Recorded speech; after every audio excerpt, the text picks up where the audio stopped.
KL Rahul जहां दिखे उनके पैरों में पड़ जाओ, विराट कोहली जहां दिखे उनकी आरती उतार लो, ये दोनों जो चाहे उन्हें दे दो। विराट कोहली अगला मैच खेलने दिल्ली आज आ जाएंगे, उनके लिए सब लोग वेस्ट दिल्ली के छोले भटूरे लेकर पहुंचो, तुरंत पहुंचो, कैमरामैन फोकस करो। अगर विराट कोहली बोल दे कि उन्हें फिटनेस मेंटेन करनी है तो छोले भटूरे ऑलिव ऑयल में तलवा दो। इसी तरह केएल राहुल को भी कोई परेशान नहीं करेगा। राहुल भाई खेल लो आप T20 मैच में, 1-2 मेडन ओवर चलेगा। बल्कि राहुल भाई अगले 3-4 सीजन कॉफी विद करण में चले जाओ, जो बोलना है बोलो। किसी ने आपको ट्रोल किया तो घर से उसकी गुद्दी पकड़ के उसको मैं बाहर निकालूंगा और उसको बोलूंगा राहुल भाई के आगे कोई बोल सकता है क्या? राहुल भाई। क्योंकि कल राहुल और कोहली ने जो कर दिया ना, वो लफ्जों में बयां करना मुश्किल है। हमारी इज्जत बचा ली उनने, हमें बोलने के काबिल बनाए रखा, हमें डिप्रेशन में जाने से बचा लिया और हमारे अगले 4 साल खराब होने से बचा लिए। आज के वीडियो के कमेंट बॉक्स में मुझे थैंक यू कोहली और थैंक यू राहुल की भरमार दिख जानी चाहिए। चिलचिलाती गर्मी में ऑस्ट्रेलिया के कप्तान पैट कमिंस ने टॉस जीतकर पहले बैटिंग का फैसला किया। उन्होंने सोचा कि इतना स्कोर बना देंगे कि इंडिया की औकात से बाहर हो जाएगा,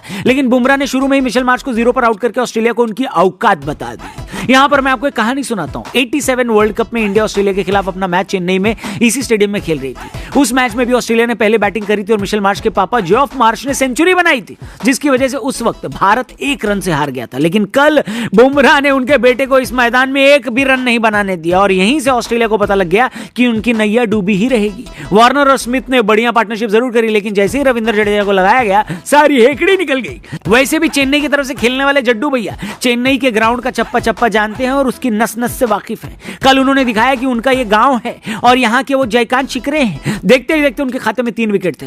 हमने आपसे कहा था कि चेन्नई की पिच पर जीतने का मंत्र है स्पिन टू विन, और भारत ने बिल्कुल वैसा ही किया। कुलदीप यादव को 2 विकेट मिले, साथ ही अश्विन को भी अपनी अच्छी गेंदबाजी का परिणाम 1 विकेट के रूप में मिला और देखते देखते ऑस्ट्रेलिया वाले 199 पर खत्म, टाटा गुड बाय गया हो गए। पूरे 50 ओवर भी नहीं खेल पाए और इंडिया को जीतने के लिए 200 का टारगेट मिला। 200 रन बनने थे। हमें लगा शुभमन गिल नहीं है तो क्या हुआ, ये टारगेट तो कायदे से रोहित शर्मा और ईशान किशन अकेले बना देंगे, लेकिन इन दोनों ने हमारा पोपट बना दिया। सबसे पहले ईशान किशन गए, उनके पीछे पीछे रोहित शर्मा और कुछ ही लम्हों के बाद श्रेयस अय्यर भी। तीनों को ही शायद सुबह नाश्ते में एक्स्ट्रा ऑमलेट चाहिए था, इसलिए तीनों ही अंडा बनाकर गए। टीम इंडिया का स्कोर 2 रन पर 3 विकेट। बल्ले से इनके 1 भी रन नहीं आया था। पिछला वर्ल्ड कप का जो मैच हम खेले थे यानी 2019 वर्ल्ड कप का सेमीफाइनल, उसमें हमारा स्कोर 5 रन पर 3 विकेट था। यहां पर हमने 1 लेवल और आगे जाते हुए 2 रन पर 3 विकेट गंवा दिए। पूरी बॉडी में सनसनी मच गई। हमें लगता है 2027 वर्ल्ड कप का वेट करना ज्यादा सही होगा, लेकिन देखिए जहां मैटर बड़े होते हैं वहां किंग खड़े होते हैं। और कोहली के साथ खड़े हो गए केएल राहुल, जो नहाने गए थे और उनको लगा कि कम से कम 1 आध घंटा तो होगा उनके पास, लेकिन 2 ओवर के अंदर उनको आना पड़ गया। कोहली और केएल राहुल जम गए। इस बीच ऑस्ट्रेलिया के पास एक बड़ा मौका आया था जब मिशेल मार्श के पास विराट कोहली का कैच गया था, लेकिन जैसे उन्होंने कैच छोड़ा हम समझ गए कि आज पैट कमिंस मार्श को ना टीम बस से छोड़ देंगे और उनको होटल पैदल जाना पड़ेगा।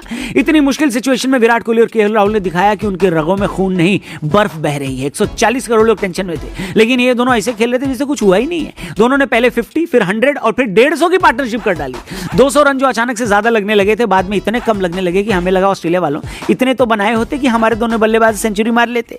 कोहली 85 बनाकर आउट हो गए, लेकिन केएल राहुल के पास सेंचुरी बनाने का मौका था। उन्होंने कोशिश करी, रन कम बचे थे और उन्होंने हाफ सेंचुरी प्लान कर रखी थी और वो 91 पर खेल रहे थे। जीतने के लिए 5 चाहिए थे। केएल राहुल ने सोचा 1 चौका लगाऊंगा और उसके बाद 1 छक्का लगाकर इंडिया भी जीत जाएगी और सेंचुरी भी हो जाएगी, लेकिन भाई को अपनी ही पावर पर यकीन तब नहीं आया जब उनका एक शॉट बढ़िया लग गया और चौके की जगह छक्का चला गया। केएल राहुल सेंचुरी भले ही ना लगा पाए हो, लेकिन प्लेयर ऑफ द मैच जरूर बन गए और उन्होंने कहा कि अभी और मौके आएंगे। लेकिन उनके पास एक मौका था, वो फालतू में 1 छक्का अगर पंड्या ने नहीं मारा होता तो। उस छक्के के बारे में आपका क्या कहना है? सोशल मीडिया पर पोस्ट मैंने किया तो वहां पर तो लोगों ने पंड्या को क्या क्या नहीं बोला। आप कुछ कहना चाहते हैं? कमेंट सेक्शन खुला हुआ है, प्लीज जरूर लिखना। लेकिन फिलहाल जय हिंद, जय भारत।